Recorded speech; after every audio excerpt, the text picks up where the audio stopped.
पाप का बाप कौन है? प्रेम से बोलिए सतगुरु स्वामी की जय। सतगुरु आश्रम मीरा बाजार चैनल में आप सभी का स्वागत है। आज का विषय है कि पाप का बाप कौन है। तो जानने के लिए बने रहिए हमारे इस वीडियो के साथ। तो आइए इस संबंध में पहले आपको एक पंडित और एक वेश्या की कहानी बता रहा हूं, जिससे इस प्रश्न को आप बहुत आसानी के साथ समझ जाएंगे। इसे समझने के बाद आप बहुत हद तक पाप कर्मों से बच सकते हैं। इसलिए यह समझना आपके लिए बहुत ही जरूरी है। कहते हैं कि किसी समय एक पंडित जी काशी से विद्या अध्ययन करके घर पहुंचे। अचानक किसी ने उनसे पूछ लिया कि आप काशी से समस्त विद्याओं का अध्ययन करके आए हैं, लेकिन क्या आपको पता है कि पाप का बाप कौन है? इस प्रश्न को सुनकर पंडित जी ने बहुत सोचा, सभी ग्रंथों के पन्ने पलट दिए, पर उन्हें इस प्रश्न का उत्तर कहीं नहीं मिला। अपने प्रश्न का उत्तर पाने के लिए पंडित जी फिर से काशी को आ गए। तमाम पंडितों से इस प्रश्न का उत्तर पूछा, लेकिन कोई संतोषजनक उत्तर नहीं मिल सका। फिर तो पंडित जी ने इस प्रश्न का उत्तर पाने के लिए भ्रमण करना शुरू कर दिया। पंडित जी भी बहुत हठी थे। उन्होंने हठ ठान लिया कि प्रश्न का उत्तर पाकर ही रहेंगे। भ्रमण करते करते एक शहर से होकर गुजर रहे थे, तभी कोठे पर बैठी हुई एक वेश्या की दृष्टि पंडित जी पर पड़ी। वेश्या बहुत चतुर थी। वेश्या ने अपनी नौकरानी को बुलाकर कहा कि ये पंडित जी तो बहुत ही ज्ञानी लग रहे हैं, लेकिन फिर भी बहुत उदास दिख रहे हैं। जाओ पंडित जी से उनकी उदासी का कारण पूछ कर आओ। नौकरानी पंडित जी के पास जाकर कहती है कि मेरी मालकिन आपकी उदासी का कारण पूछ रही है, आप तो बहुत उदास दिख रहे हैं। पंडित जी ने कहा कि न मेरे कोई रोग है और न ही धन की इच्छा है। मैं जिस बात से उदास हूं उसका जवाब तुम्हारी मालकिन के पास नहीं है। वो हमारे प्रश्न का उत्तर नहीं दे सकती, क्योंकि यह एक शास्त्रीय प्रश्न है। नौकरानी ने कहा कि क्या मैं आपका प्रश्न जान सकती हूँ? पंडित जी ने कहा कि मेरे मन को व्यथित करने वाला प्रश्न है कि पाप का बाप कौन है। दासी ने पंडित जी का प्रश्न वेश्या को बताया। वेश्या ने कहा कि इसमें कौन सी बड़ी बात है, इसका उत्तर तो मैं ही बता सकती हूँ। जाओ पंडित जी को मेरे पास बुला लो। नौकरानी दौड़ती दौड़ती पंडित जी के पास गई और पंडित जी को बुला लाई। पंडित जी भी चले आए, क्योंकि वो हर प्रकार से प्रश्न का उत्तर जानना चाहते थे। वेश्या ने कहा कि इस प्रश्न का उत्तर जानने के लिए कुछ दिन यहाँ रुकना पड़ेगा।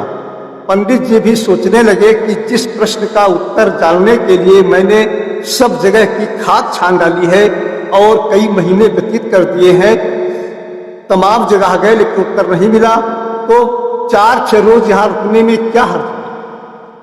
उस वेश्या ने पंडित जी को एक अलग कमरा दे दिया और खाने पीने की और पूजा पाठ करने की सारी व्यवस्था कर दी।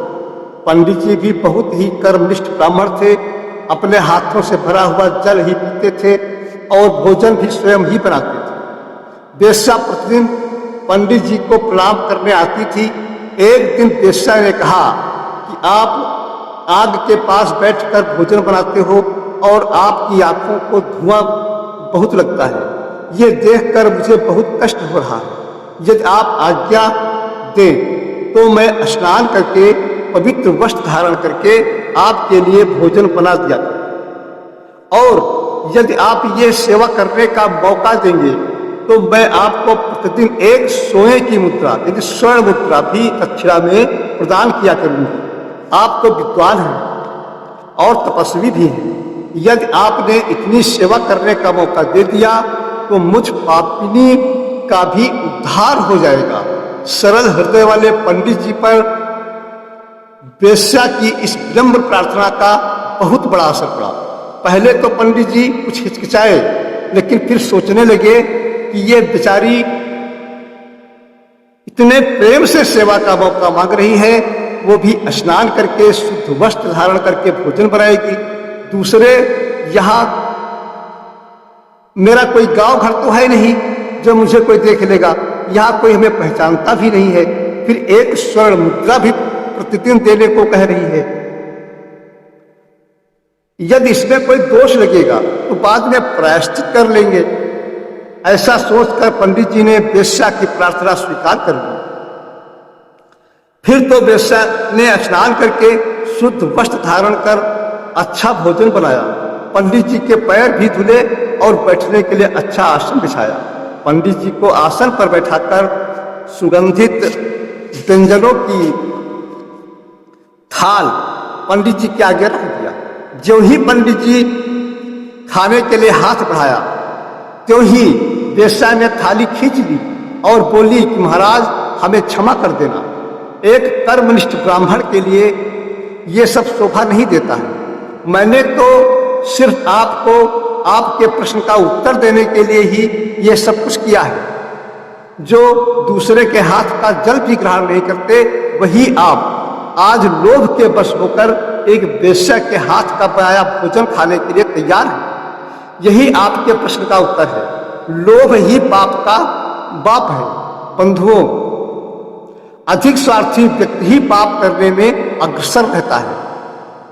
पराये हित की बात नहीं सोचता और अपना स्वार्थ हासिल करने के लिए किसी भी हद तक जा सकता है। वह निश्चित रूप से पाप करने वाला ही होता है। जो संतोषी व्यक्ति होगा वह कभी पाप नहीं करेगा। असंतोषी व्यक्ति अपने स्वार्थ के लिए कुछ भी कर सकता है। बंधुओं, इसका यही परिणाम रहा हमारी कहानी का कि स्वार्थ अगर ज्यादा है तो पाप निश्चित हो जाएगा, क्योंकि स्वार्थ मनुष्य को अंधा कर देता है, लोभ मनुष्य को अंधा कर देता है। अगर आपको मेरा वीडियो अच्छा लगा हो तो प्रेमियों इसे लाइक कर देना, और अगर आपने सब्सक्राइब नहीं किया है, हमारे चैनल पर नए हैं, तो इसे सब्सक्राइब जरूर कर देना, क्योंकि इसी प्रकार की अच्छी अच्छी जानकारियां लेकर के हम आपके पास आया करते हैं। अगर आप सब्सक्राइब कर देंगे तो फिर हमारी सारी जानकारियां आपके पास आसानी के साथ सबसे पहले आ जाया करेंगी। प्रेम से बोलिए सद्गुरु स्वामी की जय। सभी बंधुओं को हमारी तरफ से बहुत बहुत धन्यवाद।